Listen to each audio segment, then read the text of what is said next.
أعوذ بالله من الشيطان الرجيم بسم الله الرحمن الرحيم. ان آیات کے اندر اللہ تعالیٰ نے بڑی ہی خوبصورت باتیں بیان فرمائی ہیں، غور طلب ہیں، سمجھنے والی ہیں۔ اللہ سے دعا ہے اللہ تعالیٰ سمجھ کر ان کے اوپر عمل کرنے کی توفیق عطا فرمائے۔ اللہ تعالیٰ فرماتے ہیں وَبِالْحَقِّ أَنزَلْنَاهُ۔ اللہ تعالیٰ اس قرآن کے بارے میں فرما رہے ہیں کہ اس قرآن کو ہم نے نازل کیا ہے حق کے ساتھ، یعنی حق کے ساتھ ہم نے اس قرآن کو نازل کیا ہے۔ وَبِالْحَقِّ نَزَلَ، اور یہ حق کے ساتھ ہی نازل ہوا ہے، یعنی اس کے نازل ہونے کے درمیان کوئی دخل اندازی یا کسی کی کوئی اس کے اندر ہمت کے اس کے اندر کوئی تبدیلی کر دے، اس وحی کے اندر کو اپنی مرضی سے اس کے اندر کوئی چیز داخل کر دے، ایسا کچھ بھی نہیں ہوا۔ یہ جیسے اللہ تعالیٰ نے نازل کیا ہے ویسے کا ویسا ہی دنیا کے اندر آیا ہے، اور ویسے کا ویسا ہی جناب محمد الرسول اللہ صلی اللہ علیہ وسلم نے لوگوں تک پہنچایا ہے، یعنی کوئی اس کے اندر کمی بیشی نہیں ہوئی۔ یہ میرے محترم بھائیوں اللہ تعالیٰ ہمیں سمجھا رہے ہیں کہ اس قرآن کے اندر کوئی شک نہیں ہے، اس کے اندر کوئی تبدیلی نہیں، کوئی کمی بیشی نہیں ہوئی۔ جس طرح آسمان سے نازل ہوا ہے اسی طرح دنیا کے اندر موجود ہے، لہٰذا بے دھڑک ہو کر اس کے اوپر عمل کرو۔ یہ تمہاری ہدایت کے لیے اور تمہاری رہنمائی کے لیے بہترین اور کافی ترین کتاب ہے۔ اللہ سے دعا ہے اللہ تعالیٰ اس کو سمجھنے اور اس کے اوپر عمل کرنے کی توفیق عطا فرمائے۔ اور آگے اللہ تعالیٰ فرماتے ہیں اور وحی کی جو اللہ تعالیٰ نے حفاظت کی ہے اس قرآن کی، اس مفہوم کو سمجھنے کے لیے میرے محترم بھائیوں سورہ جن آیت نمبر 26 سے لے کر 28 تک آپ مطالعہ کریں تو آپ کو سمجھ آئے گی کہ کس طرح اللہ تعالیٰ نے اس وحی کی حفاظت کی ہے۔ اللہ فرماتے ہیں ان آیات کے اندر کہ جب ہم یہ غیب کی خبر، یہ وحی جب ہم محمد کریم علیہ السلام کو دیتے تھے تو چاروں اطراف اللہ تعالیٰ فرماتے ہیں پہرا ہوتا تھا نبی علیہ السلام کے چاروں اطراف، کہ اس وحی کے اندر کوئی کمی بیشی نہ ہو سکے، کوئی اس کے اندر اپنی مرضی نہ کر سکے، جو وحی نازل ہوئی ہے میرے محترم بھائیوں وہ ہم تک پہنچی ہے۔ اللہ فرماتے ہیں ہم ان کے آگے بھی ان کے پیچھے بھی بڑے مضبوط پہرے دار چلاتے تھے۔ اس قدر اللہ تعالیٰ نے اس قرآن کی حفاظت کی ہے، اس وحی کی حفاظت کی ہے۔ اس کا ایک ایک حرف ہمارے تک میرے محترم بھائیوں سچا اور سچا موجود ہے، کوئی اس کے اندر کمی بیشی نہیں ہوئی ہے۔ تو معلوم ہوا کہ ہدایت کی سب سے بڑی اور اہم ترین جو کتاب ہے یہ اللہ کا قرآن ہے۔ میرے محترم بھائیوں اس کو سمجھیں، اس سے محبت کریں، اس کے اوپر عمل کریں، اس کو اپنی زندگی کے اوپر نافذ کریں، انشاءاللہ دونوں جہانوں کے اندر آپ کامیاب ہیں، دنیا کے اندر بھی سرخرو اور انشاءاللہ آخرت کے اندر بھی سرخرو ہے۔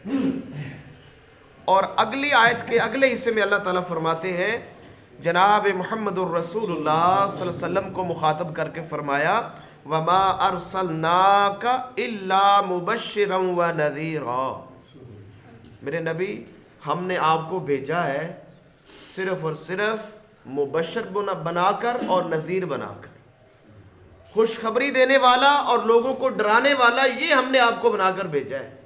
یہ قدرت ہم نے آپ کو نہیں دی کہ آپ لوگوں کے دلوں کے اندر ایمان پیدا کریں۔ ایمان پیدا کرنا، ہدایت دینا یہ میرے اللہ کا کام ہے۔ آپ کا کام صرف یہ ہے جو اس قرآن کے اوپر عمل کرے اس کو خوشخبری سنا دیجئے، جو اچھے عمل کرے اس کو خوشخبری سنا دیجئے، اور جو اس کا انکار کرے، اس قرآن سے بھاگے، اللہ اور اس کے رسول کی بات سے بھاگے، ان کو ان کے برے انجام سے ڈرا دیجئے، یہ آپ کا کام ہے۔ تو میرے محترم بھائیوں دنیا کے اندر کوئی بھی داعی ہے، کوئی بھی مبلغ ہے، کوئی بھی بات کرنے والا ہے، میرے محترم بھائیو اس کے ذمے صرف بات پہنچا دینا ہے، باقی عمل کرنا یا ہدایت دینا یا دلوں کے اندر ایمان پیدا کرنا یہ میرے محترم بھائیو اللہ کا کام ہے۔ تو جناب محمد الرسول اللہ صلی اللہ علیہ وسلم نے اس امانت کو پوری طرح اپنی امت تک پہنچایا ہے۔ اب ہمارا حق ہے، یہ ہماری ذمہ داری، اس قرآن کو سمجھے، اس کو سمجھ کے پڑھیں، اس کو اپنی زندگی کے اوپر لاگو کریں۔ میرے محترم بھائیو اس میں ہمارا ہی فائدہ ہے۔ اللہ سے دعا ہے اللہ یہ بات ہمیں سمجھنے کی توفیق عطا فرمائے۔ اور اگلی آیت میں اللہ تعالیٰ فرماتے ہیں وَقُرْآنًا فَرَقْنَاهُ لِتَقْرَعَهُ عَلَى النَّاسِ، اللہ فرماتے ہیں یہ جو عظیم قرآن ہے، اس قرآن کو ہم نے الگ الگ کر کے نازل کیا ہے، جدا جدا کر کے نازل کیا ہے، یعنی اس کی آیتیں جدا ہیں، اس کی صورتیں جدا ہیں، اس کو سمجھنا آسان ہے، اس کو یاد کرنا آسان ہے، اس کے اوپر عمل کرنا آسان ہے۔ اللہ تعالیٰ نے بڑی ترتیب کے ساتھ، موقع محل کی مناسبت کے ساتھ جناب محمد الرسول اللہ صلی اللہ علیہ وسلم پر یہ قرآن نازل کیا ہے۔ ایک دفعہ نازل نہیں کر دیا بلکہ بڑی احسن ترتیب کے ساتھ نازل کیا ہے۔ جناب جب نبی علیہ السلام گھبرا جاتے، کافروں کی طرف سے پریشانیاں آتی، اللہ قرآن نازل کر کے آپ کے دل کو سکون دیتے۔ جب مسلمان مومن گھبرا جاتے کسی وجہ سے، اللہ تعالیٰ قرآن کا کچھ حصہ نازل کر کے مومنوں کے دلوں کو سکون عطا کر دیتے۔ اس طرح یہ قرآن نازل ہوا ہے۔ میرے محترم بھائیو اللہ تعالیٰ نے اس کی آیتیں، اس کی صورتیں جدا جدا رکھی ہے تاکہ میرے بندے سمجھنے میں، یاد کرنے میں، اس کے اوپر عمل کرنے میں میرے بندوں کو کوئی دقت، کوئی مشکل نہ ہو۔ اور آگے اللہ تعالیٰ فرماتے ہیں علی الناس علی مکثن ونزلناہ تنزیلا، اللہ فرماتے ہیں ہم نے ان کو، اس قرآن کو تھوڑا تھوڑا کر کے نازل کیا ہے، بڑی ترتیب کے ساتھ نازل کیا ہے۔ میرے محترم بھائیو ساری باتوں کا خلاصہ یہ ہے کہ میری اور آپ کی ہدایت اس قرآن کے اندر ہے، جس کو ہم چھوڑ چکے ہیں۔ یہ چھوڑنا ہے میرے محترم بھائیو جو کہ ہماری زندگی کے اندر نہیں ہے، نہ ہمارے گھر کے ماحول کے اندر ہے، نہ ہماری ذات کے ماحول کے اندر ہے، اور نہ ہمارے معاملات کے ماحول کے اندر ہے، جس کا مطلب یہ ہے کہ ہم قرآن کو چھوڑ چکے ہیں۔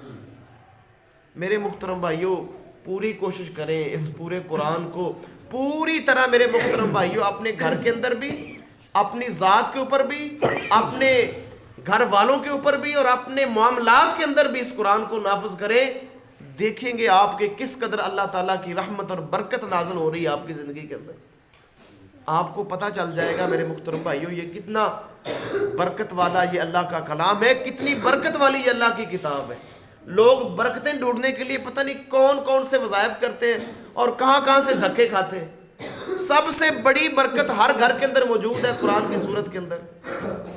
اتنی بڑی اللہ کی کلام ہے جس کے اندر شفا بھی ہے، رحمت بھی ہے، تسکین بھی ہے، سکون بھی ہے، اطمینان بھی ہے، وہ سارا کا سارا اس قرآن کے اندر موجود ہے۔ تو میرے محترم بھائیو اس کو سمجھیں، اپنی زندگی کو اس کو نافذ کریں، اپنی اولادوں کو یہ سمجھائیں۔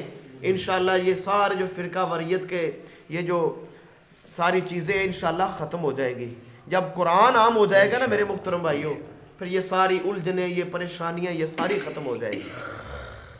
آج اس دور کے اندر سب سے بڑا یہی میرے محترم بھائیو المیہ ہے کہ قرآن عام نہیں ہو سکا۔ باقی ساری چیزیں عام ہو گئی، ریاضی عام ہو چکی ہے، سائنس عام ہو چکی ہے، انگلش عام ہو چکی ہے، لیکن قرآن عام نہیں ہوا۔ لوگوں نے سمجھا ہی نہیں۔ ناظرہ پڑھا وہ بھی میرے طرح صحیح نہیں پڑھا میرے محترم بھائی، وہ بھی صحیح نہیں آتا۔ اس کے مطالب، اس کے مفاہیم سمجھنا، ان کے مفہوم سمجھنا میرے محترم بھائیوں بڑی دور کی بات ہے۔ ہم نے تو اس کو صحیح پڑھا ہی نہیں ہے، تو کس طرح پھر اللہ کی رحمت اور برکت نازل ہوگی ہمارے اوپر۔ کوشش کریں میرے محترم بھائیوں اپنی اولادوں کو یہ قرآن سکھائیں، ترجمے کے ساتھ، مفہوم کے ساتھ۔